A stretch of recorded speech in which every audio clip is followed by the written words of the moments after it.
umag na pulis na to, aba, nasa hanay nung mga kasamahan niya. Nagyoyosi, maigi may isang kababayan tayong Dabawenyo na sinisita siya at binidyoan. Alam mo nga, no? So, sa bagay, magtataka ka pa ba kung abusado yung mga tauhan o abusado yung opisyal? Malamang sa malamang, abusado rin ang mga tauhan. Pag-amin ni VP Sara na nabudol siya, ito, pag-amin indirectly when she apologized na sorry at hinayaan ko kayong or ikinampanya ko siyang iboto ninyo, patawarin niyo sana ako.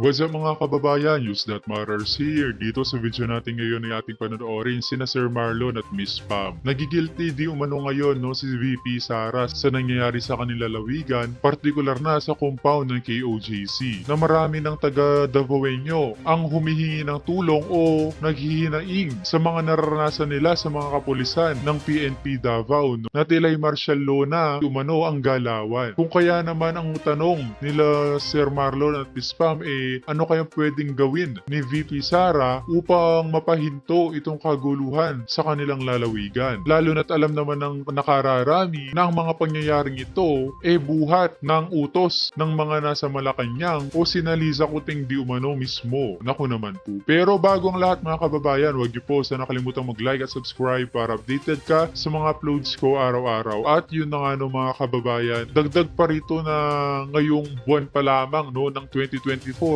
tila'y naghahanda na itong sina Abalos at iba pa na di umano tatakbo sa pagkasenado. Kasama sina Romualdez at mga ilang alta na nauupo ngayon. Hay nako, gusto talaga nila sila na lang ang uupo sa mahabang panahon sa loob ng Malacanang na puro party at saya sila, pero tayong mga ordinaryong mamamayan nalulugmok sa kahirapan. Kung kaya naman hindi ko na patatagalin pa, heto na ang buong video.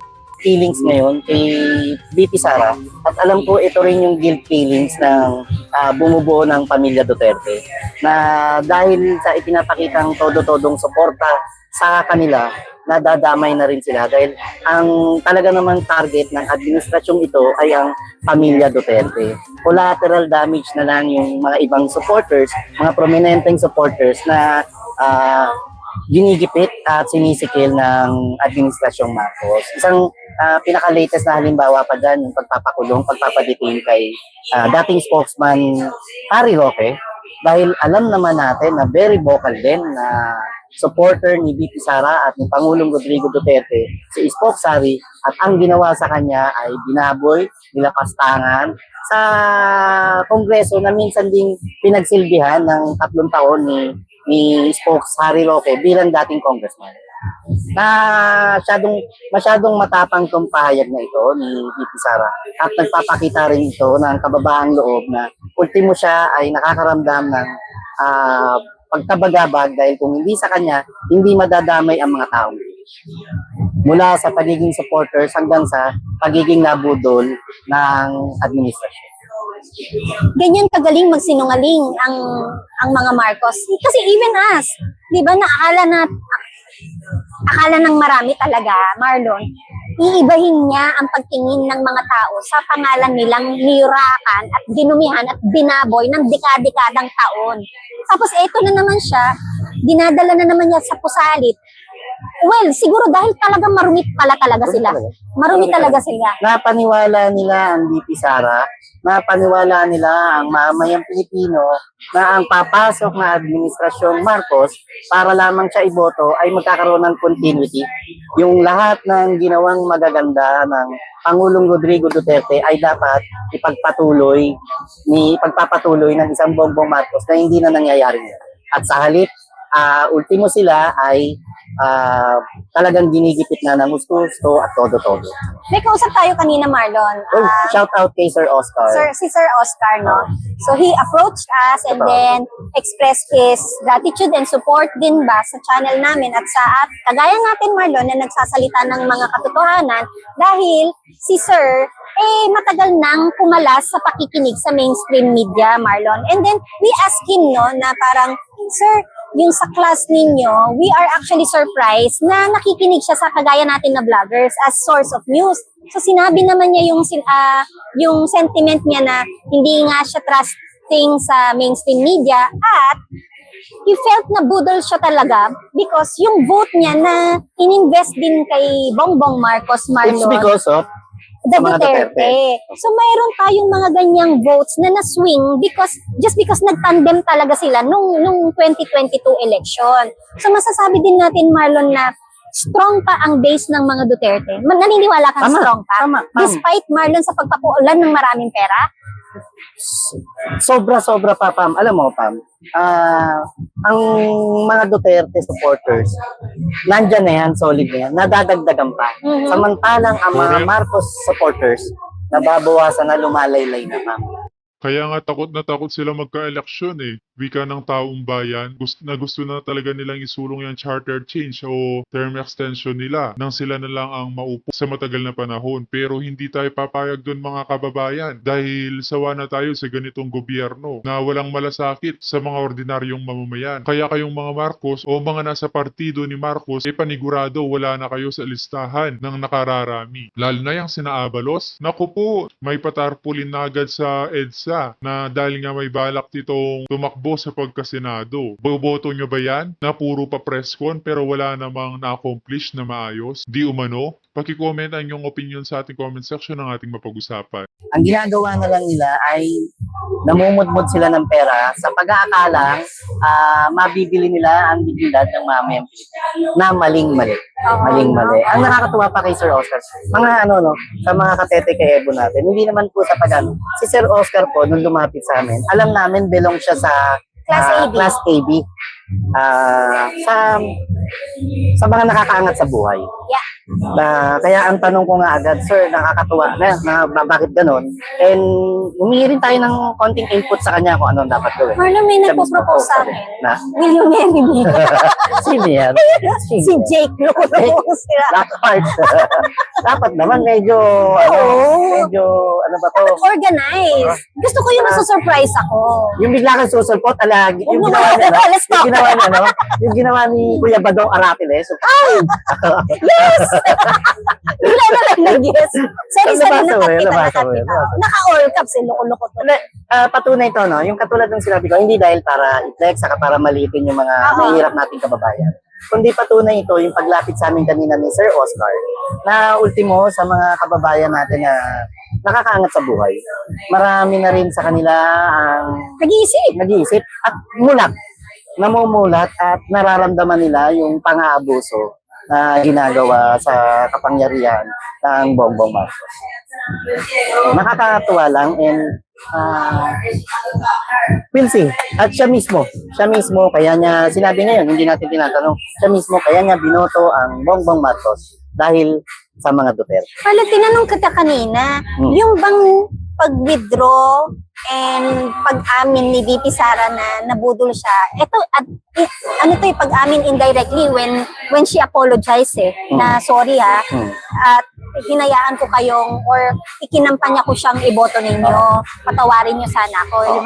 Yung bang pag-withdraw niya ng support na yon, ang tanong ko kanina is it also saying na I also do not like Aimee anymore?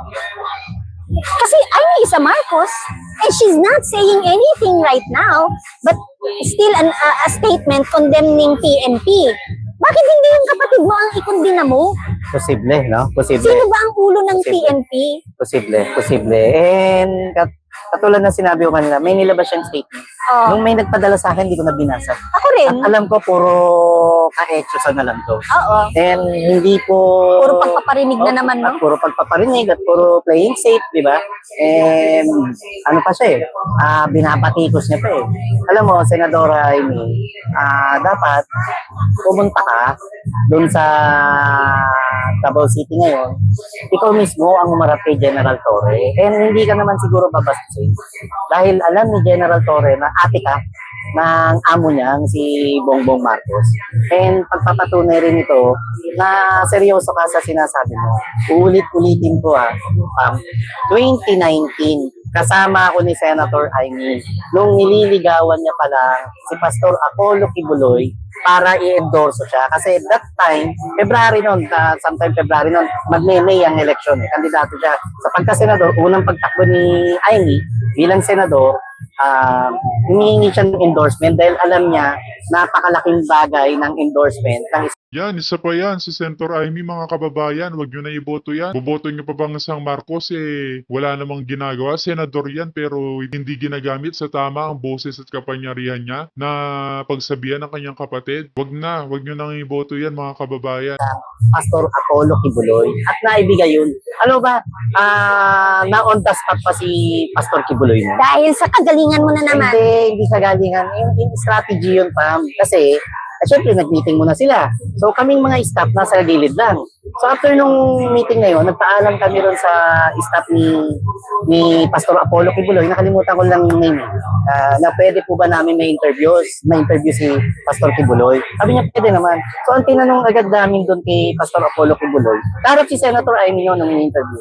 Na, Pastor Apollo Kibuloy, are you endorsing the candidacy of Senator Amy Marcos? Siyempre, on the spot yung mama, di umuo. At nakita mo yung itsura ni Pastor Kibuloy Na no? ano. Parang, di ba, na pwede lang sabihin, kala ko ba usap lang to. And wala akong official na statement, paantayin nyo akong maglabas ng official statement na ini-endorse ko ang isang Amy Marcos. At dahil na on the spot siya, siyempre napauho ang isang Pastor Apollo Kibuloy na sabihin natin sa pilitan na nangyari yun. Diba? And ngayon, ang ginagawa ng isang Amy Marcos, hindi na nagpapakita, naglabas ng statement na playing safe pa rin. Payback time. Marlon, wala naman silang binalikan ng mga tao para pasalamatan Sa bagay, kung ano yung kapatid na Bongbong Marcos, malamang sa malamang yun din ang Amy Marcos natin. Ito rin ay patunay na sadyang sila ay mga anak ng kanilang diktador na ama. Mismo. Brand Mismo. sila kung ano Mismo. ang brand na kinreate ng isang Ferdinand Sr.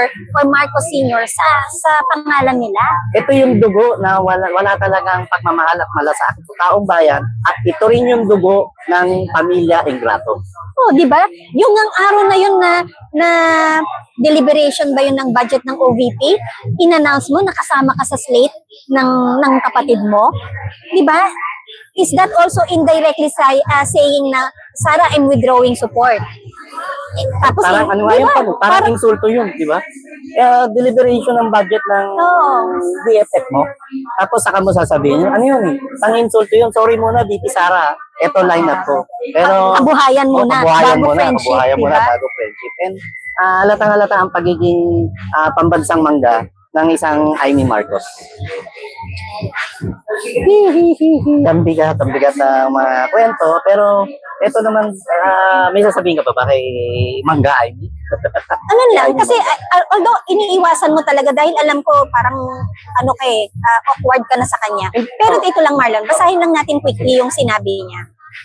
Which is really sad. Ang pinaka-last statement niya, this is the second incidence of excessive force used by the PNP and must be stopped immediately. So, second na, nagbibilang ka pala. Why did you allow the second to happen and did not reprimand the first and did something about it already na hindi na dapat na nangyari dito sa pangalawa? Dapat nagsalita ka na, ginamit mo yung time mo na magkaroon ka ng privilege speech about it. You didn't do anything. So, pumangalawa pa sila. Papangatlo, anong gagawin mo? Magbibilang ka na lang? Yun lang. Tama ka, Pam. Yun Tama lang. ka. Anyway, hindi lang naman to tungkol din kay no? Hindi lang ito tungkol kay Senator Amy. Talagang kapansin-pansin lang siya dahil panay ang paggagamit niya na best friend niya, si VP Sara. Alam mo, ang dapat din pansinin dito, Pam, yung mga DDS senators. Kung matatandaan mo, nag-rally, 5 days rally ba yon sa Liwasang Bonifacio, yung Oo. KOJC? 7 nga yata yun, 1 week ba yun? nagdire-diretso ng 7. Di ba? 7 consecutive days sa Liwasang Bonifacio. Nung last night, nung pinakahuling gabi na nung rally na yun, dumating ang Senator Bongo. Mhm. Dumating din ang Senator Robin Padilla. Oh. Unahin ko lang ang Senator Robin Padilla. Ang sabi ng isang Senator Robin Padilla nung gabing yun, walang iwanan to para kay Pastor Apollo Kibuloy. Okay? Po. Ang tanong ngayon, nasaan na ngayon si Senator Robin Hood Padilla? Asan yung sinasabi mong walang iwanan to para kay Pastor Apollo Kibuloy? Pangalawa pa, nandun din si Senator Bongo. Na-appreciate natin ang Senator Bato de la Rosa. Although tulad na sinabi ko kagabi, nakukulangan ako ng pangin, o siguro dahil nire-respeto niya rin yung pagiging Dati, official oo. ng PNP. Dati niyang baro yun eh. Dati niyang ano yun, di ba? Na naintindihan niyo yun. Pero dapat siya mismo ang nagpaalis na. na-apply nyo na yung alias search warrant na yan, alias arrest warrant, dapat umalis na kayo, hindi nyo na nakita. Hindi nyo na kailangan magpalipas pa ng gabi. Dapat outright kinalayas nyo na.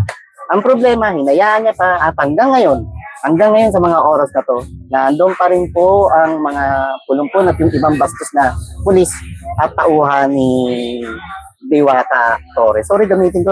Doon lang ako makakabawi. Doon lang talaga ako makakabawi. Hirap magbura. And anyway, Magmura ka na lang.